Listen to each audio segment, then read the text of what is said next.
내용이 있는지 창세기 말씀을 오늘 보도록 하겠습니다. 진정한 축복입니다. 자, 어떤 내용인지 보시죠. 이삭의 축복과 당부가 있어요. 1절 말씀.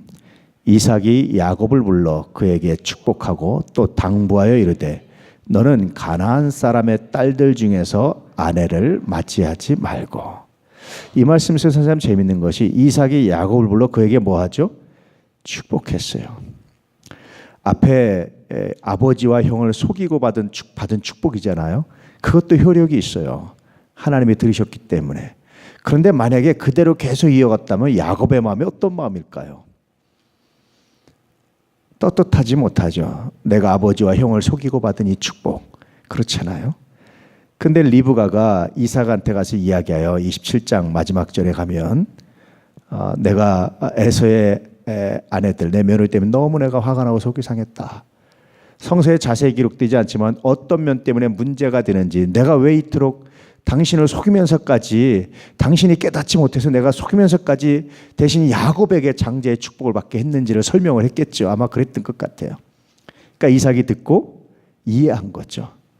그러니까 이삭이 듣고 이해하고 어떻게 합니까? 다시 야곱을 불러요. 불러서 다시 그에게 축복을 해요. 축복을 하고 부탁을 합니다. 내 형 이삭이 장자의 명분을 잃어버린 이유 중에 하나가 뭔지 아느냐?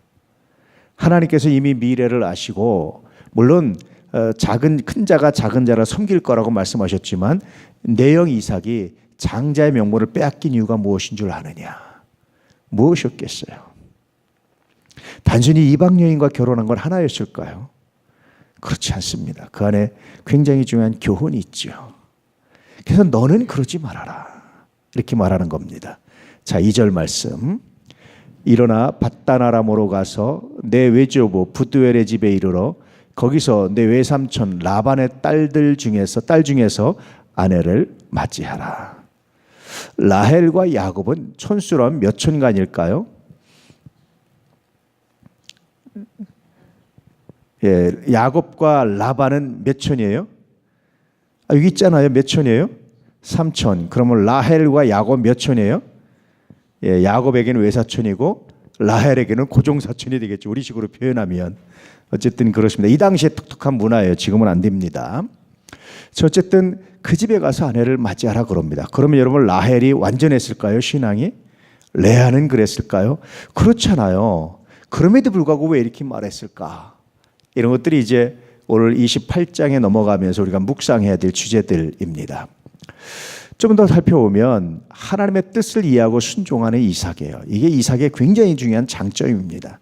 자기가 무지해서 무능해서 몰랐지만 깨닫는 순간 이삭은 뭐 합니까? 순종해요. 여러분, 이게 이삭의 장점이에요. 우리가 모를 수는 있어요. 그런데 깨달으면 즉시로 순종하는 겁니다. 만약에 그때 이삭이 족장의 권위만 내세웠다면 어떻게 됐겠어요?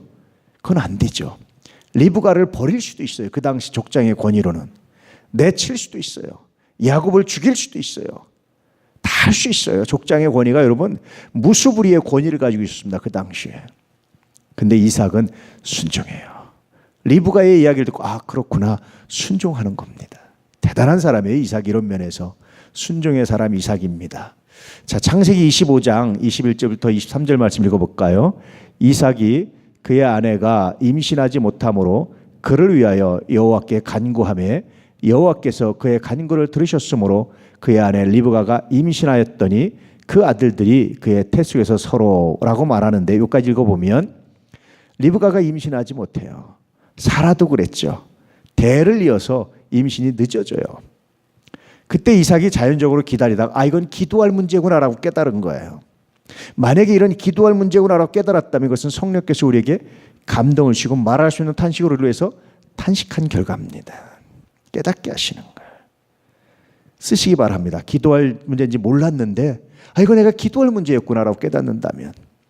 저는 오늘도 그런 걸 기도했는데 한 30년 전쯤, 한 20몇 년 전쯤의 사건이었던 것 같아요. 문득 그게 떠올랐어요. 근데 내가 그때 기도하지 않고 지났어요. 그래서 시간이 지났지만 내가 지금 기도했습니다, 오늘. 그러면서 내 마음의 확신이 하나님이 26년 후에 내 기도를 미리 아시고 난 그때 응답하셨다고 확신해요. 기도하지 않고도 잘 됐는데 왜 그랬을까 생각해 보니까 지금 내가 기도했어요. 하나님이 26년 후에 내 기도를 미리 하시고 전능하신 하나님이, 전지하신 하나님이 그때 응답하셨구나. 난 그것도 성령의 역사, 성령의 감동이라고 확신합니다. 지나간 일도 기도하세요. 하나님은 미래의 기도를 들으시고 과거에 응답하시고 지금 응답하시고, 할렐루야. 이 하나님이십니다. 여러분, 능치 못할 일이 없습니다. 지나갔다고 포기하지 마세요. 과거도 바꿀 수 있는 분이 하나님이십니다. 나는 믿습니다, 그 하나님을. 그래서 그렇게 기도했어요. 그래서 이삭이 이땐 기도할 때구나 라고 깨닫고 하나님께 기도했습니다. 하나님은 이삭이 기도할 때까지 기다리셨어요. 아이를 주시는 것을. 왜 그랬을까요? 특별한 사건 때문에 그래요. 쌍둥이인데 이 쌍둥이에 대한 특별한 사건 때문에 하나님께 기도할 때까지 기다리고, 기도함으로 말미암아서 비로소 기도가 뭐예요? 하나님과 대화하는 거잖아요. 하나님의 뜻, 하나님의 계획을 듣게 됐단 말이에요. 그때 비로소 리브가가 임신을 해서 서로 태숙에서 쌍둥이에서 싸웠습니다. 시작. 싸우는지라 그가 이르되 이럴 경우에는 내가 어찌할꼬 하고 가서 여호와께 묻자온대. 여호와께서 그에게 이르시되 두 국민이 내 태중에 있구나. 두 민족이 네 복중에서부터 나누이리라. 이 족속이 저 족속보다 강하겠고 큰 자가 어린 자를 섬기리라 하셨더라. 분명히 하나님 말씀하셨어요. 아마 이 리브가가 이런 이야기를 했을 겁니다. 그때 분명히 그랬지 않소.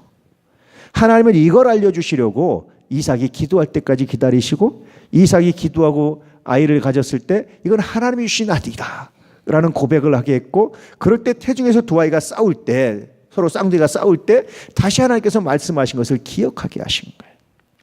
하나님의 사건을 주신 것은요, 기억하게 하라고 주시는 겁니다. 그렇지 않으면 하나님이 특별히 그걸 안 주세요. 그냥 일상이 기억이 안 나잖아요.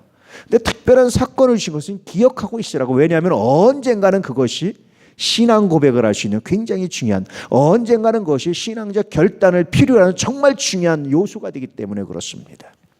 특별한 사건들이 있다면 기억해 놓으십시오. 언젠가는 그것이 반드시 신앙 고백에 필요한, 신앙적 결단에 필요한 도구가 될 수 있다라는 거예요. 이걸 이삭이 이해한 거죠. 그러나 이삭이 이제 결혼에 대해서 당부합니다. 라반의 딸들 중 아내를 맞이하라. 근데 이미 하나님은 야곱의 배필을 준비하셨죠. 그 다음 창세기 29장에 뭐 이런 말씀입니다. 시작. 야곱이 라헬을 더 사랑함으로 대답하되 내가 외삼촌의 작은 딸 라헬을 위하여 외삼촌에게 7년을 섬기리이다. 라헬을 더 사랑했어요. 누구보다? 레아보다. 레아도 사랑하지 않은 건 아닌데 라헬을 훨씬 더 사랑했어요. 어떤 면에서 레아는 별로 안 사랑했어요. 사실은 근데 레아를 정말 사랑했어요. 그래서 7년 동안. 이 7년은 그 당시 신부들의 몸값을 지불한 지참금에서 훨씬 많은 돈이에요. 내가 2배로 훨씬 많은 돈을 지불하겠습니다. 내가 이만큼 라헬을 사랑합니다 라고 말했던 겁니다. 하나님께서 짝주시는 방법은요, 사랑하는 마음을 주시는 거예요. 야곱처럼 사랑하는 마음을 주세요. 근데 야곱의 결혼을 보면 참 재밌어요. 그것뿐이 있는 게 아닙니다. 그러나 예외도 존재해요. 레아는 덜 사랑했고 비라와 실바 두 시녀와는 사랑하는 사이가 아니었어요. 물론 비라와 실바는 어떻게 합니까? 라헬과 레아의 시녀로서 당연히 주인 여중에 종속된 존재였기 때문에 라헬을 사랑한 만큼 그 시녀를, 레아를 사랑한 만큼 그 시녀를 사랑했다고 볼 수 있지만, 그러나 각 개인별로 본다면 사랑하는 관계가 아니었어요. 근데도 하나님께서 짝을 지었습니다. 왜 그랬을까요? 왜 그랬을까요? 결혼이요, 하나님께서 짝 지으신 것이 무조건 다 사랑하는 관계만은 아니에요. 호세아는요, 호세아의 부인이 누군지 혹시 아는 분이 있어요? 이름을?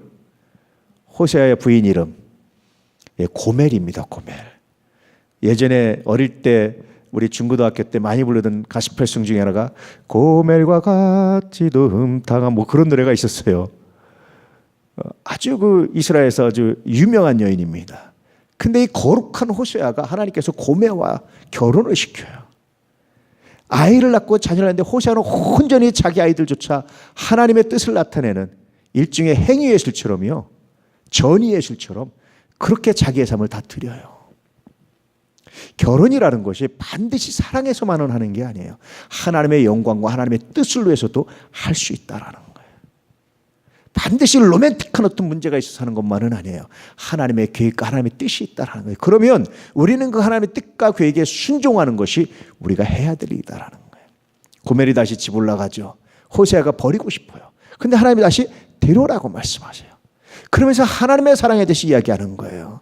우상 숭배하고 떠난 이스라엘 백성들 향한 하나님의 마음. 버려도 괜찮은데, 버려도 합법적인데, 타당한데, 그러나 포기하지 않고 사랑하신 하나님의 마음을 호세아는 자기의 온 삶으로 인생을 다해서, 인생을 거쳐서 표현하고 있는 거예요. 이게 호세아서에 나타난 복음입니다. 하나님의 사랑입니다. 하나님이 왜 그러셨냐면 하나님의 계획과 뜻이 있어요. 그래서 이것은, 결혼은 단순히 인간적으로 사랑하고 안 하고의 차원을 넘어서는 겁니다. 하나님이 짝지으셨다면 하나님의 영광을 위해서, 하나님의 일을 위해서 꼭 필요한 일이기 때문에 그런 거예요. 호세아처럼 내 일생을 통해서 하나님의 영광을 드러내는 일종의 퍼포먼스가 되는 거예요. 그것이 결혼의 정말 중요한 목적입니다. 단순히 개인적인 행복만 찾지 마십시오. 단순히 개인적인 달콤함, 스위트함만 찾지 마세요. 그러면 하나님의 뜻을 외면할 수 있어요. 나의 결혼을 통해서, 내 일생을 통해서 하나님의 사랑의 퍼포먼스를 하고, 하나님의 사랑을 드러내는 증거가 되고, 하나님의 영광을 드러내는 증거가 되기 원합니다. 이게 결혼의 굉장히 중요한 목적이고, 하나님께서 짝지으시는 목적이었다라는 거예요. 물론 대부분의 사람은 하나님의 사랑을 전제로 사랑을 하게 하시고 결혼하게 하세요. 그런데 그렇지 않은 경우도 종종 존재한다라는 거예요. 성서에 보면 우리 주변에도 그런 사람들이 종종 있어요. 그러니 여러분, 하나님께 짝지으셨으면 이걸 통해서 어떻게 하나님의 영광을 드러낼까?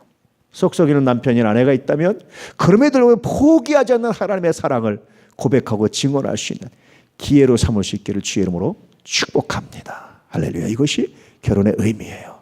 그래서 결혼은 하나님께서 짝지으시는 것에 대한 순종입니다. 이 순종은 결혼 후 서로의 단점을 보완하며 결혼 생활을 지속해야 하는 당위성을 제공해 주고 있는 거예요.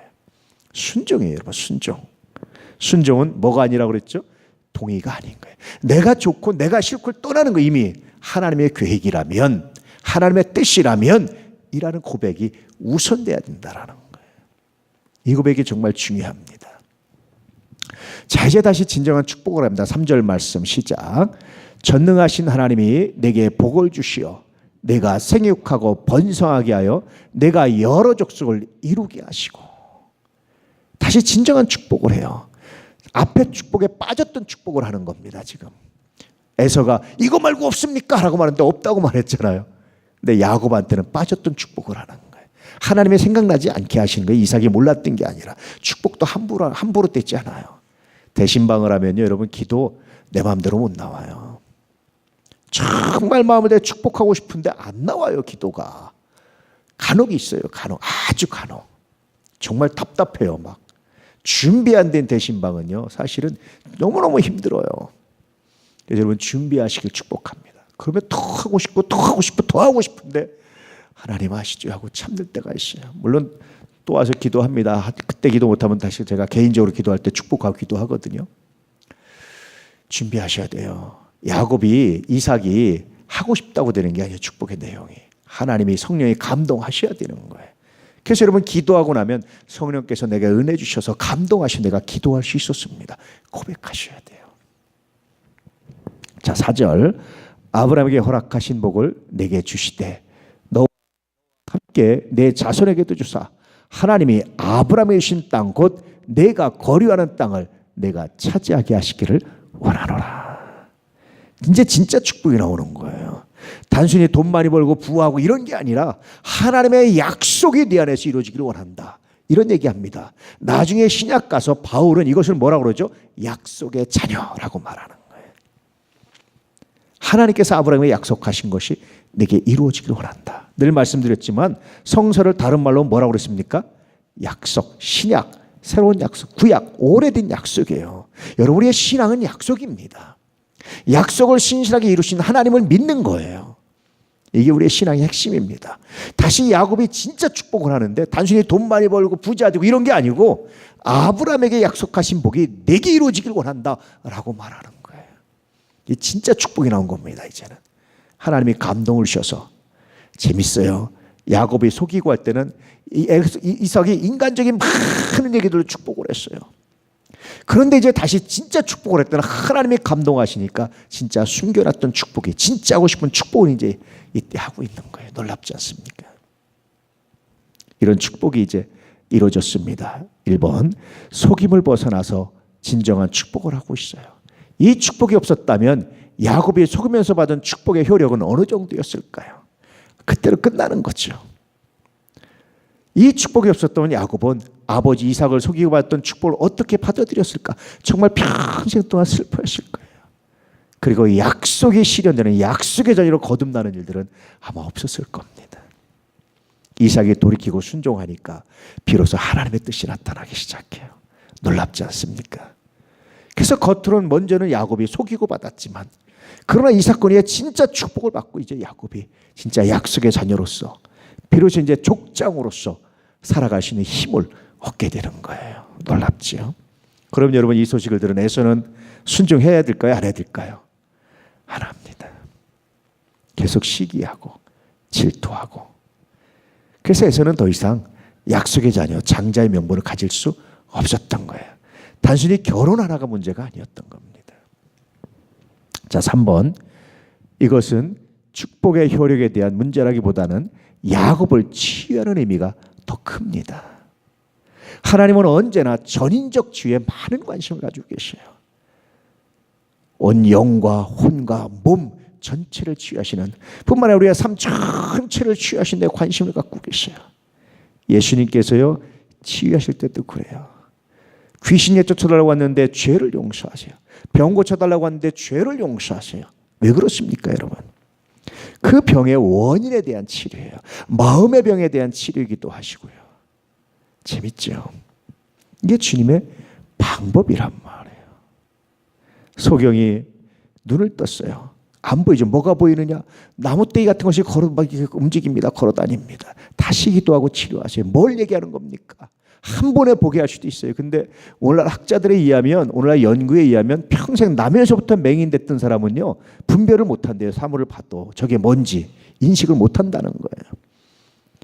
얼마나 예수님의 치유가 오늘날 과학적으로 보면 얼마나 정확한지 몰라요. 근데 왜 그런 단계를 거쳤을까요?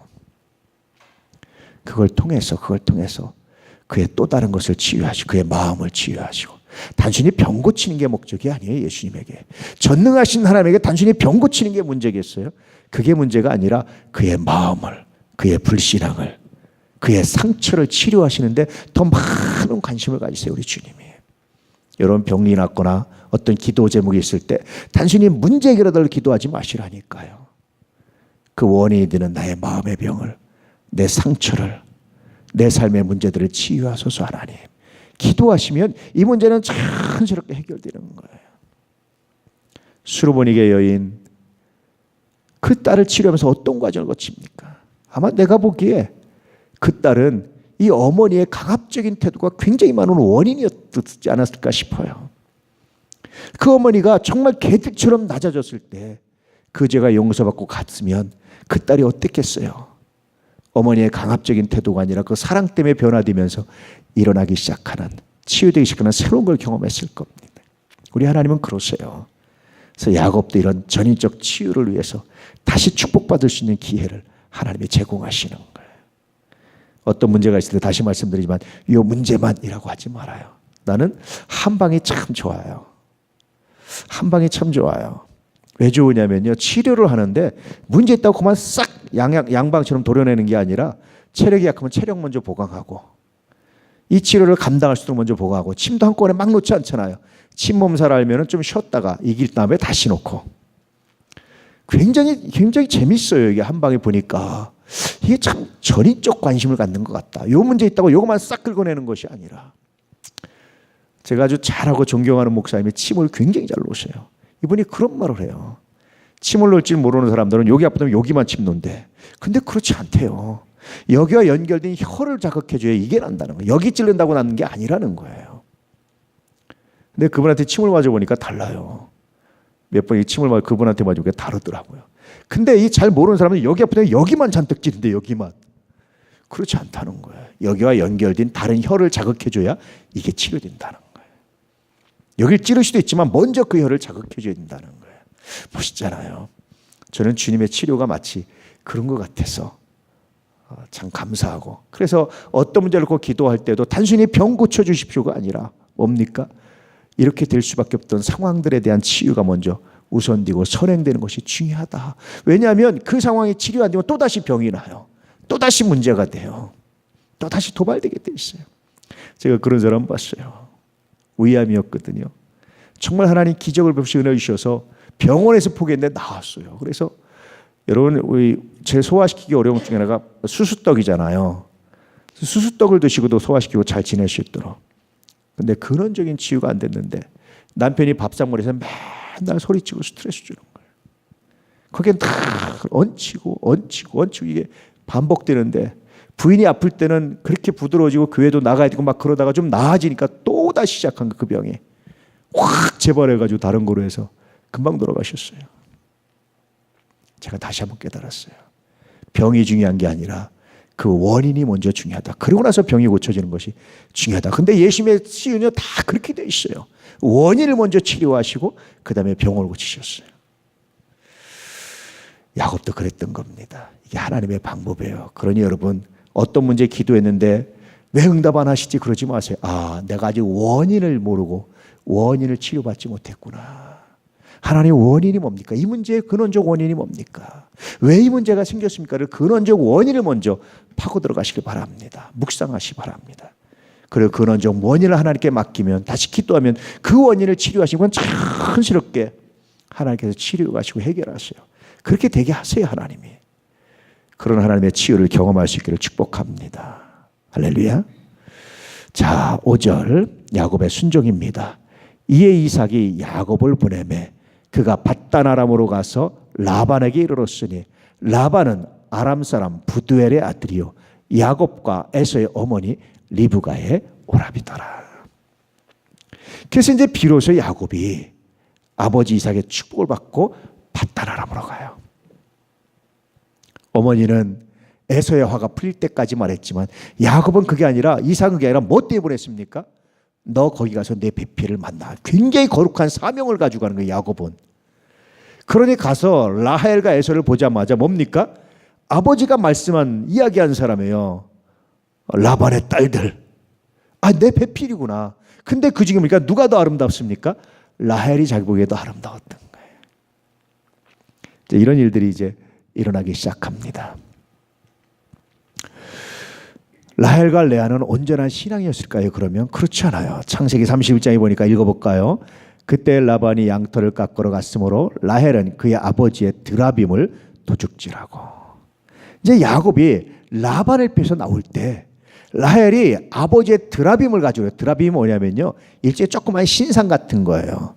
일종의 부적 같은 거예요, 부적. 그래서 점을 치거나 할 때 이걸 아주 사용하기도 하고요. 심지어 개인적인 이렇게 부적 같은 거라서 일종의 가정 수호신 같은 거, 개인적인 수호신 같은 거, 그런 거, 이게 우상입니다. 근데 라반이 이걸 가지고 있었어요. 나중에 이스라엘 왕들 중에 드라빔을 다 없앤 왕들은 우상을 파괴한 거룩한 왕으로 기록돼요. 나중에 라반 이런 걸 가지고 있었어요. 심지어 그 당시 근동의 문화는요, 내 드라빔을 누구한테 주면 그 사람한테 내 모든 것을 상속한다는 의미가 있어요. 그러니까 드라빔이 얼마나 중요한 거예요. 라반이 그렇게 밤새도록 쫓아온 것은 사실은 야곱을 잡으려고 쫓아온 게 아니에요. 뭐 때문이었습니까? 이거 찾으려고. 이것 가지고, 자 봐라, 라반의 드라빔이 나한테 있다, 라반의 재산이다, 내 거다라고 말해도 할 말이 없는 거예요. 그러니까 라반의 아들들이 얼마나 화가 나겠어요. 아버지의 드라빔이 이루었다는 것은 자기의 재산을, 아버지의 재산을 다 뺏길 수 있는 거예요. 야곱한테 허락도 없이 라헬이 가지고 도망을 나와요. 속이고 우상을 가지고 도망 나와요.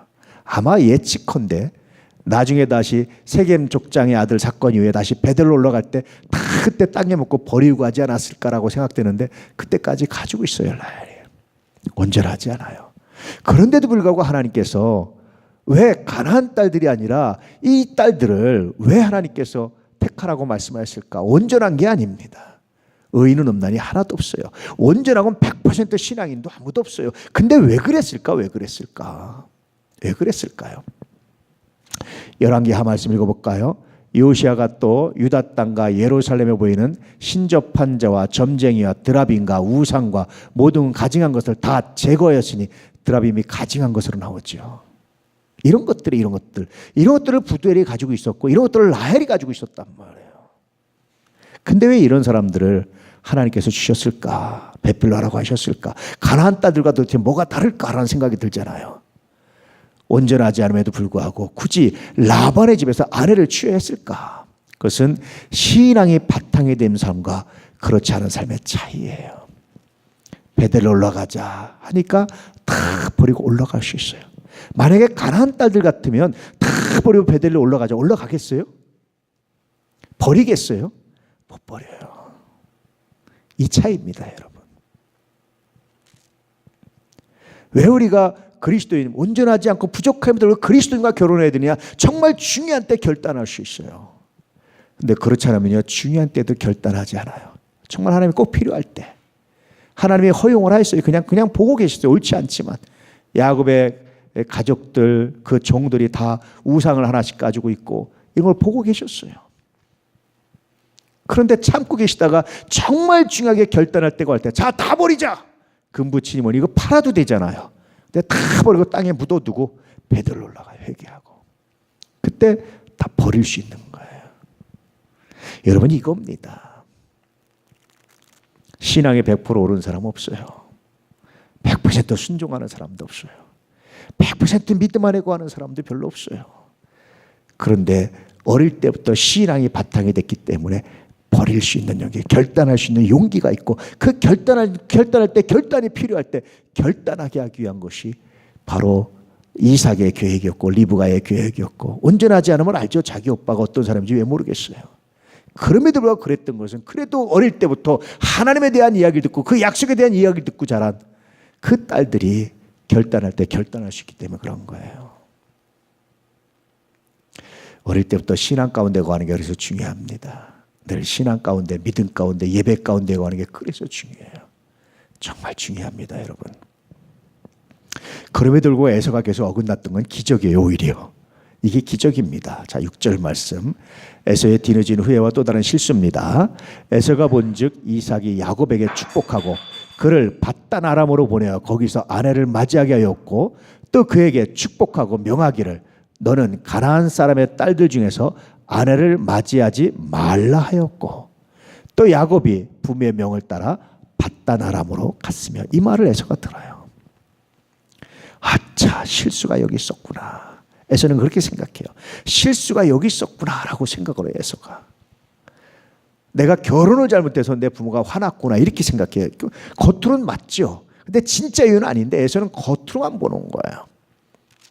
그러니까 여러분, 신앙의 가문에서 자란 에서가 불순종하는 사람이 된 거, 이게 기적이에요. 사실은 정말 에서는 기적의 사람입니다. 이런 면에서. 자, 8절. 에서가 또 본즉 가나안 사람의 딸들이 그의 아버지 이삭을 기쁘게 하지 못하느니라. 그제서 에서가 눈을 떠서 보니까 자기 부인들이 아버지나 어머니를 기쁘게 하지 못해. 그제서 깨달은 거예요. 에서가. 왜 그랬을까요? 맨날 바깥으로만 돌았으니. 알겠어요? 모르죠. 그러다 비로소 관찰해 보니까 왜 그럴까라고 생각해 보니까 기쁘게 하지 못해. 비로소 에서가 뭘 발견하는 거예요? 틀렸구나. 뭔가를 깨닫기 시작하는 거예요. 근데도 에서는 그러면 이때라도 회개했으면 어땠을까? 그리고 회개하고 아버지한테, 아버지, 내가 정말 잘못했습니다. 회개하면서 아버지에게 지혜를 구했으면 어땠을까요? 에서는 그러지 않아요. 8, 9절. 이에 에서가 이스마엘에게 가서 그의 본처들 외에 아브라함의 아들 이스마엘의 딸이요 느바요스의 누이인 마할렛을 아내로 맞이하였더라. 마할렛, 부모의 깊이 되지 못한 아내들 있죠. 이스마엘의 딸 마할렛, 동정심이란 뜻이거든요. 그러니까 굉장히 동정심이 많고 굉장히 인품이 좋았던 것 같아요. 이스마엘의 딸 마할렛이. 에서가 비로소 알고 이제 가서 맞이했지만, 에서는 이스마엘을 라반과 동급으로 생각했지만, 그러나 이스마엘은 약속의 자녀가 아니었던 거예요. 칼을 믿고 생활하는 사람이었잖아요. 에서가 정말 순종했다면 다시 아버지에 가서 아버지 어떻게 하면 좋습니까? 물었다면 어떤 일이 있을까요? 여러분, 회개는요 정말 놀라운 역사가 나타나요. 역사의 가정은 존재하지 않지만 만약에 아담과 하와가 범죄 안 되면 하나님께 정말 무릎 꿇어 회개했다면 도망가지 않고 어떤 일이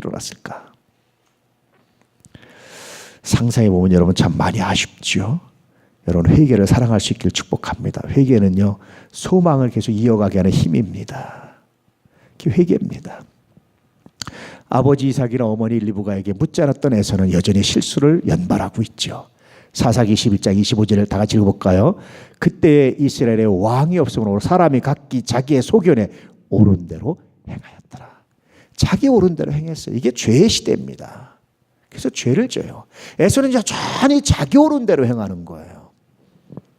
야곱은 뭐 합니까? 자기 옳은 대로가 아니라 장자의 명분을 받고 축복을 받고 약속에 따라서. 에서는 여전히 자기 소견에 옳은 대로. 이게 실수예요.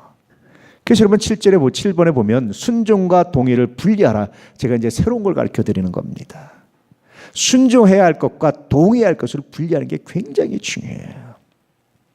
하나님은요 아브라함이 이삭을 바치기 전에 충분히 말도 안 되는 얼토당토하는 명령에 순종할 수 있도록 준비시키셨어요.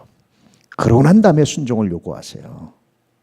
준비되지 않는데 하나님은 순종을 요구하지 않으세요.